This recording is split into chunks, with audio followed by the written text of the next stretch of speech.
ساينسپوهانو د اوزمپیک بدیل جوړ کړو چې وزن کموي او عضلات غښتلي کوي. باید ووایم چې پخوا به اوزمپیک خلکو د وزن کمولو لپاره کارولو، خو اوزمپیک به یې عضلات هم له منځه وړل او شخص به یې ډېر ضعیف او نری کولو. دا نوې دوا فقط غوړ له منځه وړي او عضلات لا پیاوړي کوي. د دې لپاره چې دا موضوع ښه درک کړو، راځئ چې 2004 کال ته لاړ شو.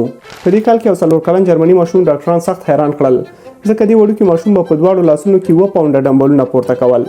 پوهېږئ د هغه راز په څه کې و؟ راز په جنټیکي بدلون کې و چې د دې ماشوم د مایوستاټین په نوم یو پروټین یې نه ترشح کولو. دا هغه پروټین دی چې د عضلو د ودې مخه نیسي.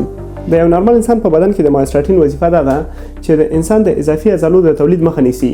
مثلا د انسان بدن ته وایي چې هغه عضلې مه تولیدوه چې انسان ورته اړتیا نه لري. خلاصه په تخنیکی ډول مایوستاټین د عضلو د زیاتېدو منفي تنظیمونکی دی. دغه ماشوم د خپل عمر د نورو ماشومانو په پرتله 2 چنده ځواکمن و، یوازې د دې لپاره چې د مایوستاټین فعالیت یې کم شوی و.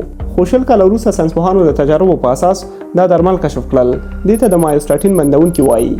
کله چې دا د وزن کمولو درمل لکه GLP-1 سره یوځای شي، بدن ډېرې ښې عضلې جوړولی شي. پایلې ډېرې حیرانونکي دي.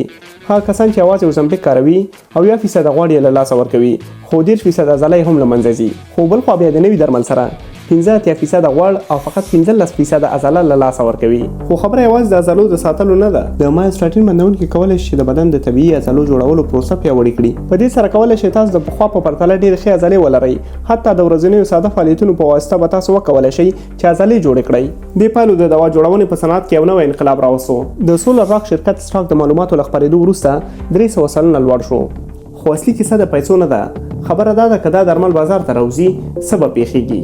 ډېر ژر به وګورئ چې مشهورې څېرې او انفلوئنسران به دا درمل وکاروي، لکه د اوزمپیک په څېر. خو دا ځل به رښتیا هم ښکلي ښکاري.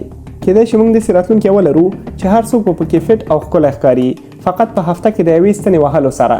د بدن د اسانه بدلون اثر ښایي تر هغه ډېر نږدې وي چې موږ یې فکر کوو. دا چې اوس خلک په جیم کې زحمت وباسي او کلونه تېروي تر څو د خپلې خوښې اندام جوړ کړي، خو په راتلونکي کې په یوې پیچکاري سره خلک باډیانې جوړې کړي، واقعا حیرانونکې ده.